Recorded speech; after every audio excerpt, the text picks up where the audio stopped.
News नौ live update में आपका बहुत बहुत स्वागत है। दोस्तों, जिस तरह से आज बीजेपी पीडीपी गवर्नमेंट में एक बहुत ही बड़ा फेरबदल देखने को मिला है, जिसमें हमें आपको बता दूं कि बीजेपी की तरफ से 6 नए चेहरे देखने को मिले हैं और साथ ही साथ पीडीपी में 2 नए चेहरे देखने को मिले हैं। और सबसे बड़ी खबर ये है कि deputy ex deputy chief minister doctor Nirmal Singh ji का पदभार जो है वो जम्मू कश्मीर लेजिस्लेटिव असेंबली के जो स्पीकर है कविंद्र गुप्ता जी, आज से वो उनका पदभार संभालने जा रहे हैं। तो इसी विषय पर आज ओवरऑल सब हमारे साथ बात करने के लिए जुड़ चुके हैं बीजेपी से ही MLA Jammu east Rajesh Gupta ji. Sir, बहुत बहुत स्वागत है आपका न्यूज़ नाउ में। धन्यवाद। सर, सबसे पहले तो हम ये जानना चाहते हैं कि जिस तरह से इतना बड़ा फेरबदल जो हुआ है आज हमारी सरकार में देखने को मिला है और बीजेपी में नए चेहरे देखने को मिलेंगे, तो सर क्या लगता है आपको कि जिस तरह से लोगों की उम्मीदों पर किस हद तक खरा उतर पाएंगे ये नए चेहरे और कितनी डेवलपमेंट के लिए, हमारी जम्मू कश्मीर की डेवलपमेंट के लिए कितना काम किया जाएगा? ऐसा है कि जिस तरह से पिछले दिनों जो कठुआ में कांड हुआ और उसको देखते हुए भारतीय जनता पार्टी में एक नया जोश भरने के लिए और कुछ बदलाव किए गए हैं। और ऐसा नहीं कि हमारे जो पिछले deputy chief minister doctor Nirmal Singh जी कोई अच्छा काम नहीं कर रहे थे, वो भी अच्छा काम कर रहे थे। पर एक दूसरा चेहरा जो होता है वो एक नई उमंग, नई स्फूर्ति कार्यकर्ताओं के बीच, लोगों के बीच लाता है। इसलिए आज कविंदर गुप्ता जी जो हमारे पहले मेयर भी रह चुके हैं, इससे पहले वो स्पीकर थे असेंबली के, बहुत ही अनुभवी हमारे वो विधायक हैं और उनको ये जिम्मेवारी सौंपी गई है। बहुत पुराने कार्यकर्ता हैं भारतीय जनता पार्टी के, पिछले 40-50 सालों से वो काम कर रहे हैं इस पार्टी के साथ। और मैं समझता हूँ वो भारतीय जनता पार्टी को और ऊंचाइयों तक लेकर जाएंगे। और मैं अभी तक, मेरे को याद है जब वो मेयर बने थे पहली दफ़ा और उन्होंने कहा था कि स्मैलपुर के लोग इतिहास रचते हैं, तो आज उन्होंने एक बार फिर से इतिहास रचा है जब डिप्टी चीफ मिनिस्टर का की ओथ लेकर। तो मैं उनके लिए यही कहूँगा कि जो उनको जिम्मेवारी मिली है तो वो अच्छे तरीके से निभाएंगे, यही दुआ करेंगे और उनका पूरा सहयोग हमारी तरफ से उनको मिलेगा, यही कामना करेंगे हम।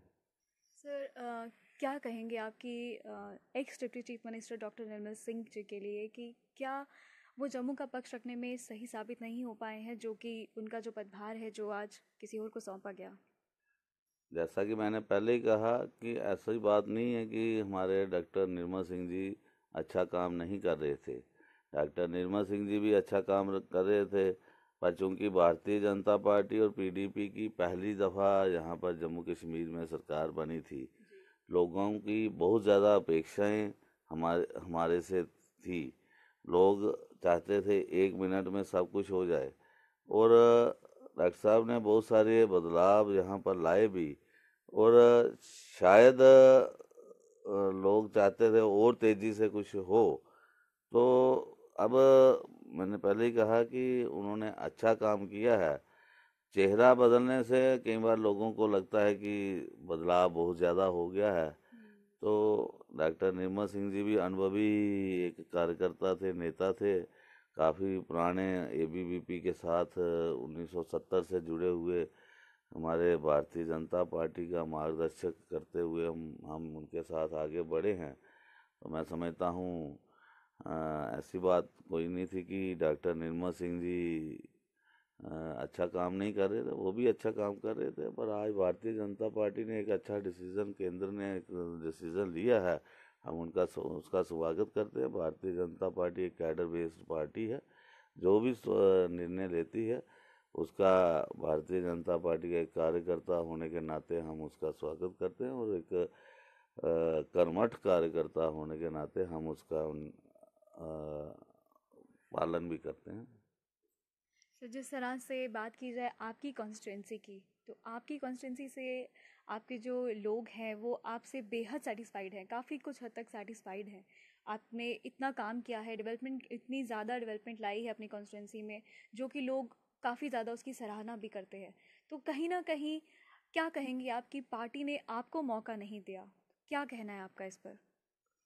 ऐसा है कि ये बात नहीं है, पार्टी सब कुछ ध्यान में रखती है, ऐसी बात नहीं है कि बहुत कुछ देखकर रीशफलिंग की जाती है। अब जैसे ये वाली रीशफलिंग जो जो चेहरे फिट किए गए हैं, अब डिस्ट्रिक्ट वाइज रिप्रेजेंटेशन देने की बात थी। जिस तरह से लाल सिंह और डॉक्टर निर्मल सिंह जी के पद खाली होने के बाद डॉक्टर निर्मल सिंह जी की अब स्पीकर की भूमिका में दिखाई देंगे, तो कठुआ डिस्ट्रिक्ट बिल्कुल खाली हो गया था, तो इसलिए कठुआ की रिप्रेजेंटेशन बहुत ज़रूरी थी। तो इसलिए राजीव जसरोटिया जी को वहाँ पर भूमिका दी गई। इसी तरह गंगा जी के जाने के बाद सांबा से रिप्रेजेंटेशन अपने डॉक्टर डी.के. मनियाल जी को देना ज़रूरी हो गया सांबा डिस्ट्रिक्ट में। इसी तरह डोडा डिस्ट्रिक्ट में अभी तक हमारी रिप्रेजेंटेशन नहीं थी और शक्ति परिहार जी बड़ा अच्छा काम कर रहे थे, इसलिए शक्ति परिहार जी को भूमिका दी गई है।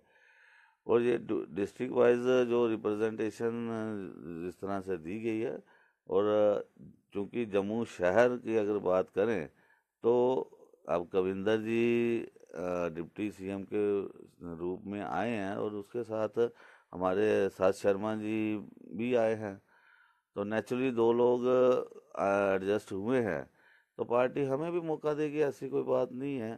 पार्टी किसी को भी नज़रअंदाज नहीं करती है, समय आने पर पार्टी हमारे को भी मौका देगी, ऐसी कोई वो नहीं है। आप देख सकते हैं कि किस तरह से पार्टी ने बड़े एक साफ सुथरे तरीके से हर एक डिस्ट्रिक्ट को रिप्रेजेंटेशन देते हुए हर एक व्यक्ति को मौका दिया है। और चाहे वो जब भी आया हो पार्टी में, पार्टी ने उसको पूरी अहमियत दी है, चाहे वो मनियाल जी हो, चाहे शक्ति परिहार जी हो, चाहे राजीव जसरोटिया जी हो, इसलिए उनको डिस्ट्रिक्ट वाइज रिप्रेजेंटेशन देना पार्टी की प्राथमिकता थी और उसको उन्होंने निभाया। बहुत बहुत शुक्रिया हमसे बात करने के लिए सर। दोस्तों, जिस तरह से आज जम्मू कश्मीर मंत्रिमंडल का विस्तार हुआ, जिसमें कि बीजेपी में नए चेहरे देखने को मिले और साथ ही साथ पीडीपी में भी 2 नए चेहरे देखने को मिले हैं, तो इसी विषय पर आज हमारे साथ बात करने के लिए जुड़े हुए थे राजेश गुप्ता जी, जम्मू ईस्ट के एमएलए, भाजपा से जम्मू ईस्ट के एमएलए राजेश गुप्ता जी, जिन्होंने इस विषय पर अपने विचार प्रकट किए और हमारे साथ शेयर किए। तो आगे भी इसी तरह से लाइव अपडेट्स के लिए आप हमारे साथ बने रहिए और देखते रहिए the news now with me Prerna Jamwal, video journalist Sahil Sharma.